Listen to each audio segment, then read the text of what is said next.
Hi, and welcome to another life. I am Dr. Erin Gravel. It is so nice to see you all.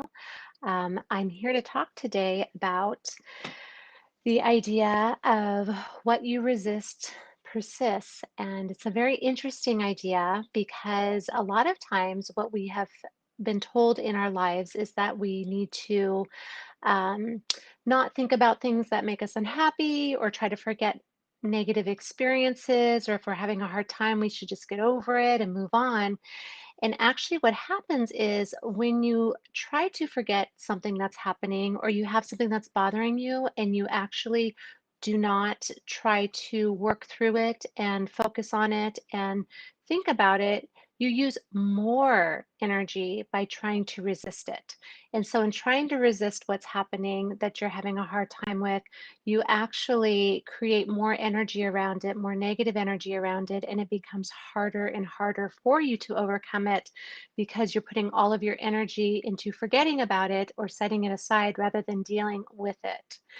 And so that's where the saying what you resist persists comes from. It's that if you try to forget about it. If you try to resist it, it's going to stick with you even longer. And so, a couple of examples that I have, and I thank you so much for joining me today. If you have some examples of things that you're resisting or that you have resisted in the past that have been an issue for you, please feel free to share them in the comments. I would love to know what they are and how you've overcome them, or if you would like any advice for how you can try to overcome them, I'm happy to give that to you as well.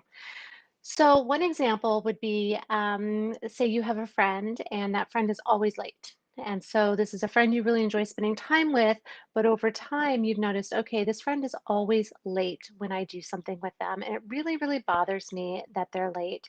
And I want to have a good relationship with them. But if they're always late, I feel like they don't want to spend time with me, or maybe they really don't like spending time with me. And so you start having all of these negative thoughts around spending time with them because they're always late. Or you might think they're just so selfish because they're never on time, they don't value my time. And again, you start having all these negative thoughts that actually get into the way of the friendship. And so, what you can do instead is you can actually talk to the friend about it and realize that in talking to the friend about them always being late, they might have a good reason for it. Or they may not be aware that they're late, or perhaps culturally it's not rude for them to be late. And they were raised in a culture and a household where you're always 5 to 10 minutes late, and that's just kind of how things are.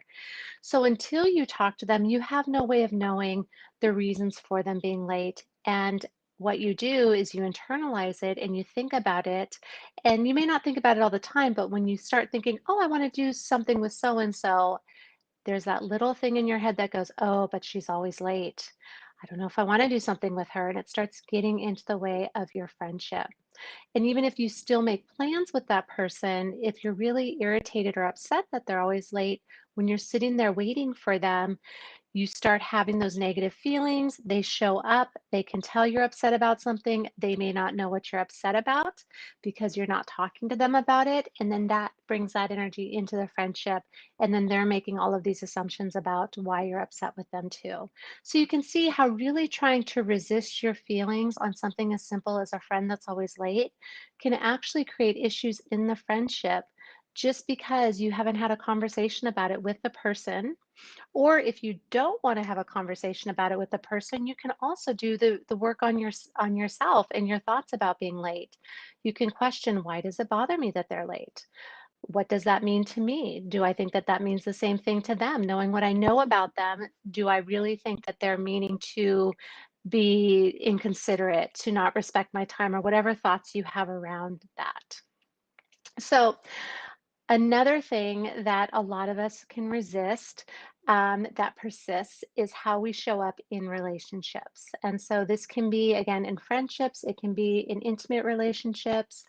But a lot of the thoughts and ideas we have about our relationships come from our childhood and from what we were taught by teachers, by parents, by friends, by if it's a relationship, an intimate relationship, by ex-boyfriends, ex-girlfriends, all of those kinds of things. And so we come into relationship with people with ideas of what we think a relationship should look like. And again, this can be family relationship, friendship, boyfriend, girlfriend, those kinds of things.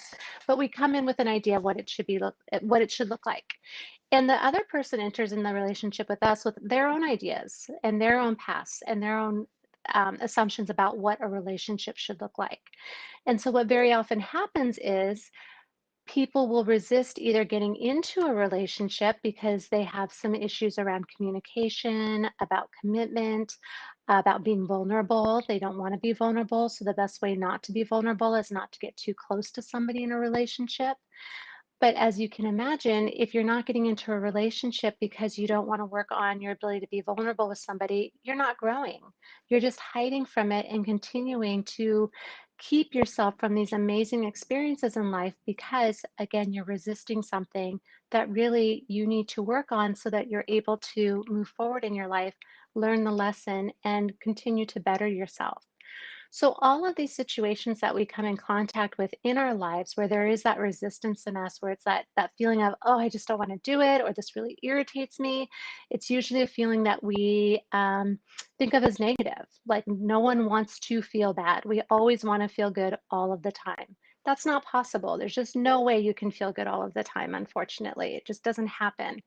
And a part of that resistance is helping you to better yourself so that you can become the best person possible.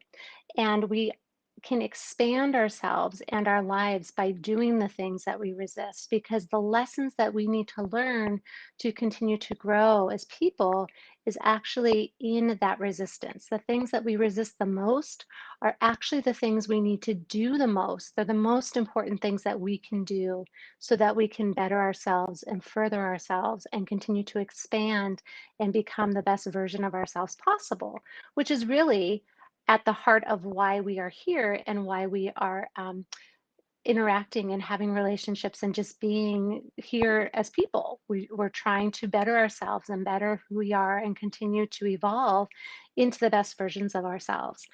And the resistance is your signal that there's something there that needs to be looked at. There's a feeling there that rather than ignoring it, pushing it aside, pushing it down, you want to look at it and to feel it and think about it and think, where is this coming from? And what is the lesson I need to learn here?